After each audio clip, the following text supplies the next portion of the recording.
So, we've got a very special topic here today and a very special occasion to celebrate. It's officially been 1 year since I posted the Green Lantern video that really made the channel take off. The stars just so happened to align in a way for me to celebrate that milestone and do a special Halloween video in one fell swoop. And what better way to celebrate both than with the comic that started this all? Blackest Night. Now, for context behind that, I still read some comics here and there growing up, had a couple of encyclopedias I really need to put out of their misery at this point, but I wasn't actively experiencing these stories firsthand, nor had the general interest to. But this is the comic that blew my young mind and made me actively want to learn more and get to know these characters and this universe. So, what was it that I found so captivating both back then and even today? Let's find out as we dive into Blackest Night. So, let's get into our team here. Blackest Night is the brainchild of one Jeff Johns. I briefly mentioned him in the Parallax video as the guy who wrote Green Lantern Rebirth and resurrected Hal Jordan, which is also an important plot point in this comic. After Rebirth, Johns basically wrote the book on Green Lantern and grew that corner of the DC universe into what it is today. While he was doing that, he also had seminal stories such as his run on The Flash, Infinite Crisis, Flashpoint, Forever Evil.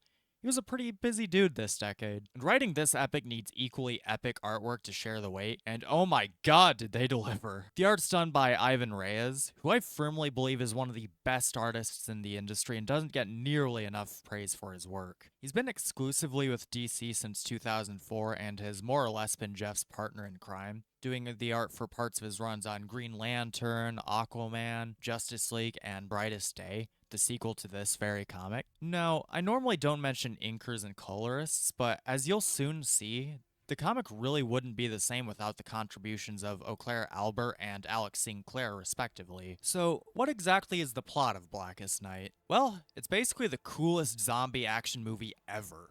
As the living personification of death, Necron, he seeks to eliminate all life in the universe using his army of Black Lanterns. Black Lanterns differ from any other lantern in the sense that the hosts aren't chosen for their ability to overcome or experience some strong emotion. Black Rings are basically parasites, latching themselves onto the dead and downloading their memories, using the hero or villain's body as a sort of superpowered meat puppet. They differ from normal zombies in that they're not completely mindless. Their main weapon, other than having all the powers of a Green Lantern, is psychological manipulation, since the Ring and the Black Lantern power battery are for all intents and purposes derived from Green Lantern technology. They need to elicit an emotional response from their victims, hence where downloading the memories comes in. They can even choose to look more alive and healthy if they need to. So characters who are really good at suppressing their emotions or don't feel any to begin with won't be targeted or even detected by them. Man, now that I said it out loud, this must have been a really weird afternoon for all the sociopaths in the world. I wonder what Joker was doing during all this. We didn't really see him in any of the tie-ins. And to add insult to injury, Necron did this on the anniversary of Superman's death, fighting Doomsday, which had been declared a national day of mourning as a means of paying respects to all the heroes who've died over the years. Not just the super kind, but the everyday heroes like firefighters who died in the line of duty. This is one way of foreshadowing just how big the oncoming threat is going to be. The other way being Barry Allen and Hal Jordan, our main two leads for this story, and both of which I've talked about at length on the channel before. They're discussing their own deaths and how many heroes have died in such a short span of time, themselves included. And Barry decides to ask just how many heroes have died since he did back during Crisis on Infinite Earths. And as you can see from Hal's handy visual aid, it's a lot. Including but not limited to Aquaman, Martian Manhunter, Elongated Man and his wife Sue, and even Bruce Wayne. Yeah, Bruce the Batman Wayne was thought dead for a while. It didn't stick, but that doesn't matter for this story. And in classic slasher movie fashion, we get a bunch of red flags before the monster ever shows up, such as it raining outside but all the plants seem to be dying because of it, and the aforementioned Bruce Wayne's grave being robbed and his skull stolen. Only the skull. So yeah, it's a pretty good and dramatic time for the Black Lantern Corps to make their move, sending millions, quite possibly billions of rings throughout the galaxy to fill out their ranks. The blackest night falls from the skies. The darkness grows as all light dawns. We crave your hearts and your demise. By my black hand, the dead shall rise!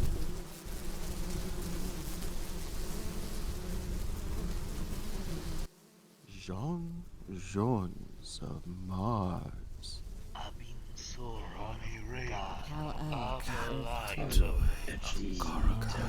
Jack T. Chance of Garnet, Digger Roland Desmond of Earth, Silence of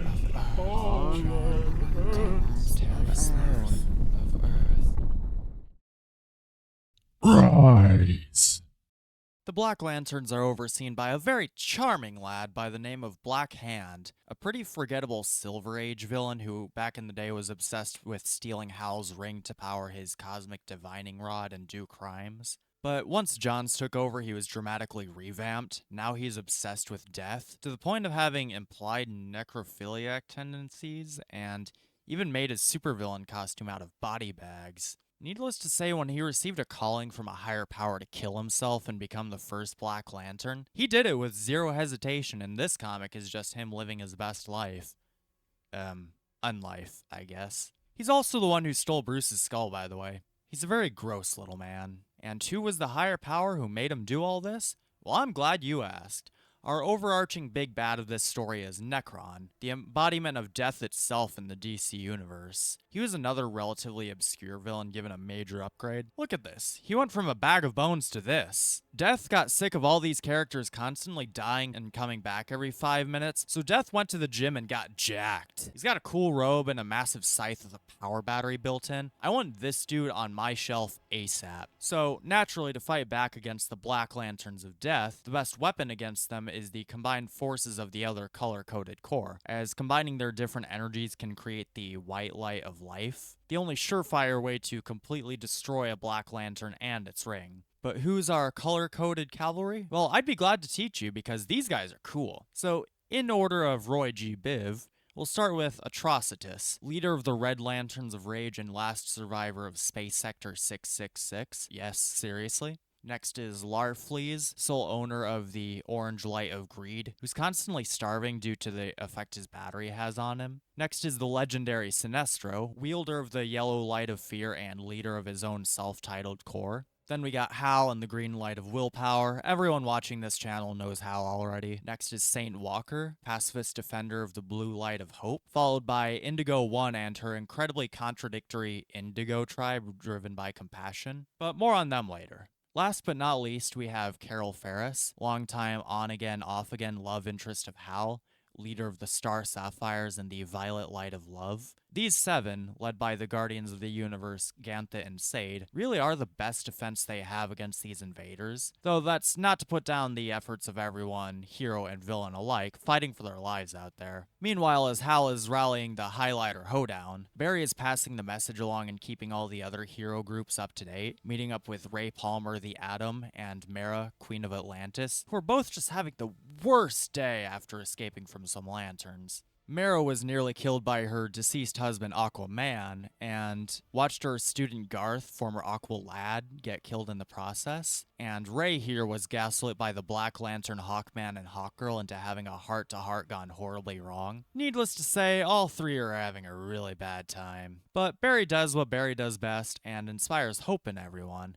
Hope that maybe this won't end up like Marvel Zombies over there at the Distinguished Competition. But eventually, despite everyone's best efforts, the Black Lantern power battery reaches 100% charge and spawns in Coast City. Necron himself shows up to have a few words with Barry specifically, and the superhero community in general. And this is when they do something really cool I'd like to point out. I don't know whose idea this was, but when Necron shows up, as if to sell the seriousness of the situation, the gutter space transitions from the normal white to black. Really great touch. Necron allowed them all to come back as insurance for an occasion such as this, and you know a lot of them would be pretty handy to have on his side, so he springs a trap on him. You know how Black Hand has been carrying Batman's skull around like he's going to start quoting Hamlet? Well, that wasn't just a morbid prop he has. Necron has it reanimated as a Black Lantern, the coolest looking Black Lantern in the entire comic by far. It's no wonder this continues to pop up as a skin in video games. But anyway, as mentioned earlier, a key part to turning others is to elicit an emotional response. And you know Batman has an impact on the superhero community, so seeing this is enough for Necron to dig his claws into not only the dead this time, but the resurrected. So now they need to deal with Black Lantern variants of Superman and Superboy, Wonder Woman, Green Green Arrow among many others. Hal and Barry were almost turned as well before they managed to get out by lightly fragging the timeline, as Barry's one to do. So given that the situation is getting worse by the minute, just these 7 lanterns aren't nearly enough. So Ganthet pulls a Hail Mary by overriding all their rings and causing each of them to temporarily duplicate themselves to double their firepower, leading to what may be the coolest part of the entire event. Since the introduction of all these different corps, it's been a popular talking point among fans to debate who would join which corps. Well, here's your answer. The green ring just went to Ganthet, which isn't terribly exciting, but makes sense in the heat of the moment.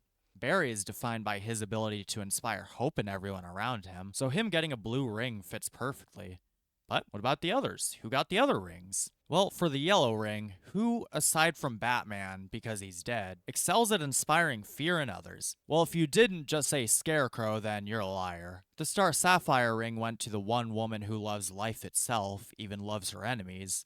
It's Wonder Woman. The ring even freeing her from her current black one is a nice bonus. The orange ring of greed went to the most power-hungry man in the entire DC universe, Lex Luthor, which is a match made in Apocalypse if we're being honest, but it fits. The other two are a little bit odd, but can be justified if you squint a bit. So the Indigo ring of compassion went to the Atom, which isn't the worst choice, but at the same time, he never struck me as any more empathetic than any other hero, but he has been focused on a fair amount in this series. I guess so readers would already be familiar with him when he got the ring. Or maybe he got the ring because he was already here and no one could think of a character more fitting.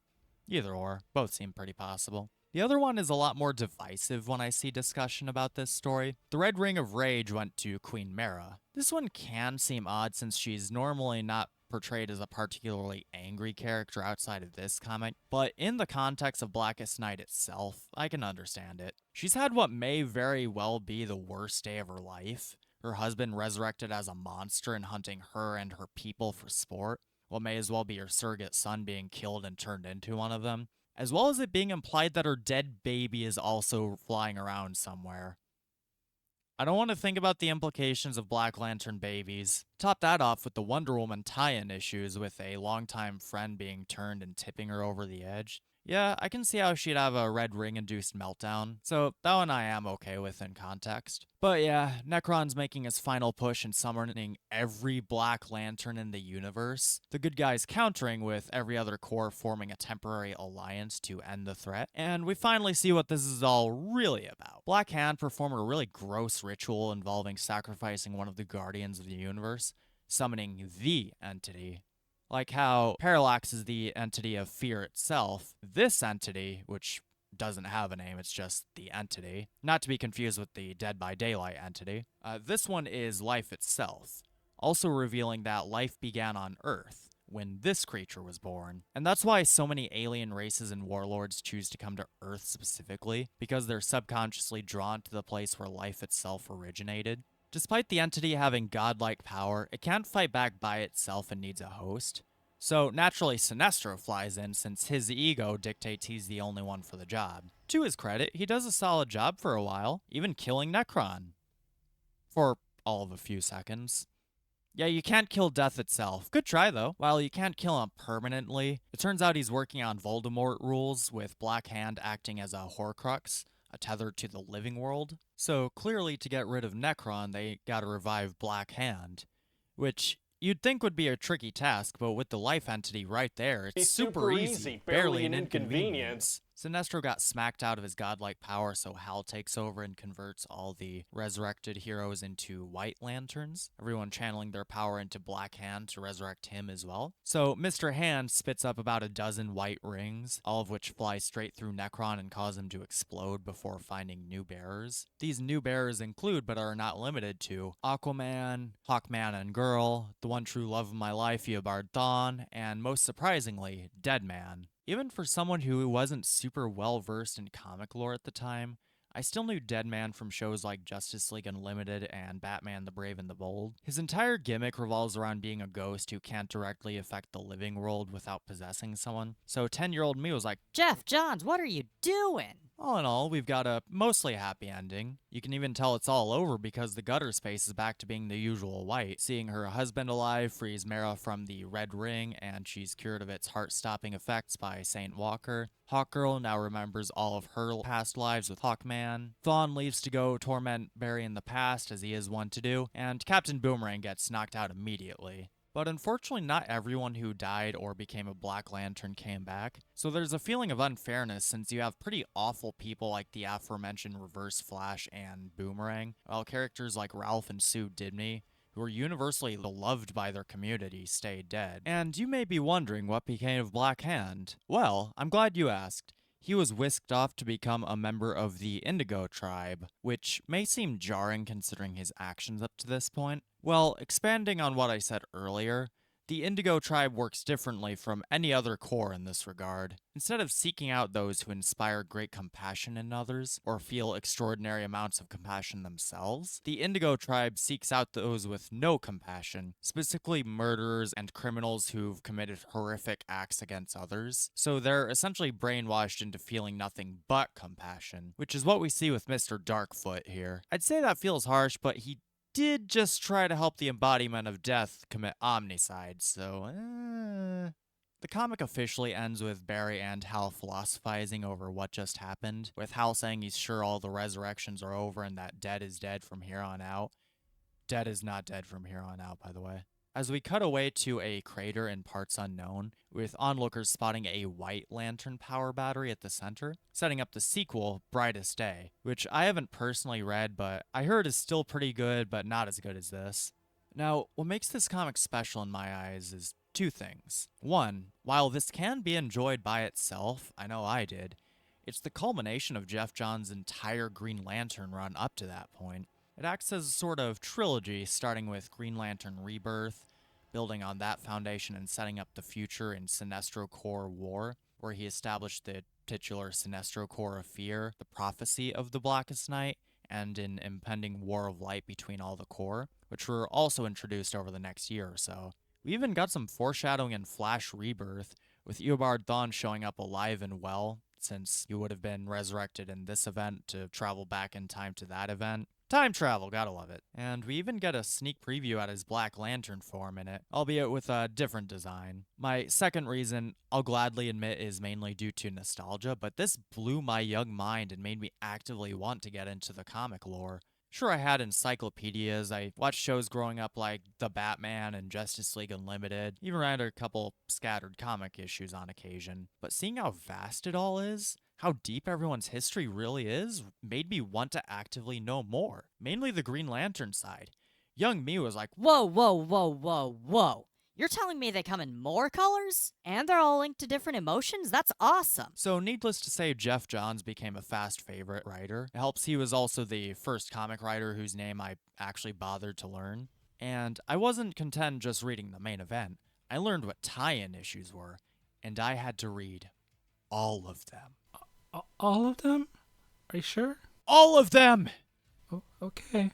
I enjoyed all the tie-ins, but this video is already getting pretty long, so I'll only briefly mention a couple that stood out to me. The solo issues of Green Lantern show a few scraps that Hal somehow got involved in between issues, as if he wasn't already busy enough. This involves an encounter with the Black Lantern Abin Sur, who chose Hal as his successor all those years ago, as well as being Sinestro's best friend in the Corps. He also had to fight the Spectre, which must be completely terrifying, seeing as that is the literal spirit of the literal god's vengeance. He wants Hal back because Hal actually ended up being a host for the Spectre after sacrificing himself as Parallax. Speaking of, the situation gets so bad that Hal has to willingly be repossessed by Parallax just to get the extra firepower needed to push them all back. The other major tie-in I'd like to talk about is The Flash. This explored the brief period between leaving Ray and Mara behind, leading up to rejoining Hal with his fellow deputized Lanterns. This was the first Flash comic I read featuring Barry as the Flash. My only other Flash knowledge was with Wally as the lead, so this is where my idea of who Barry is was built off of. We see Barry trying to spread the word best he can before getting stopped dead in his tracks by the man who changed his life forever, and for me it was like love at first sight. Eobard Thawne, the Reverse Flash in all his Black Lantern glory. He didn't really appear in the main series, but he looks properly terrifying here.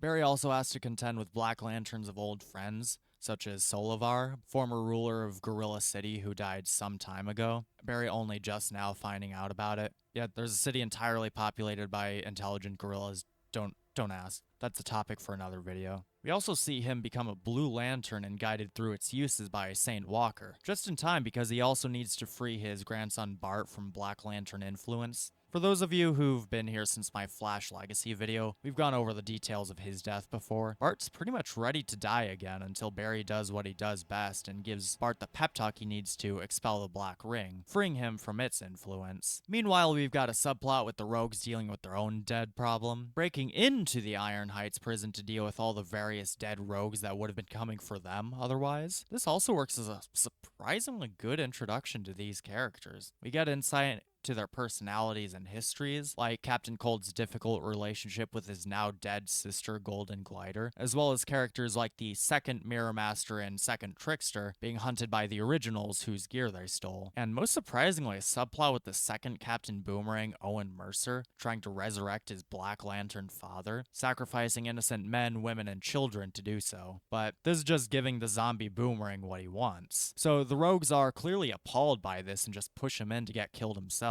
This is what made me respect the Rogues. They're not just simple crooks or supervillains. They all have rules that they've agreed on. I take issue with this in retrospect, though. Owen was a pretty interesting character up to this point, and killing him off before he can really grow and develop as his own character in favor of resurrecting his dad, who, let's be honest, is basically just a joke character at this point, just feels like a waste. I have so many questions about Kyle Rayner's girlfriend being resurrected in the Green Lantern Corps tie-ins, and being brought back as a Black Lantern in a fridge. This has been keeping me up at night for years, and I still don't have an answer for it. But yeah, if you're gonna read any of the tie-ins, those are the two I'd recommend, especially the Flash, but especially the event itself. I can't emphasize just how much I love this story. It's a very real possibility that without getting enthralled in comics through Blackest Night, this very channel might not exist. In fact, it had such a major impact on me that I even had a reminder permanently embedded into my skin.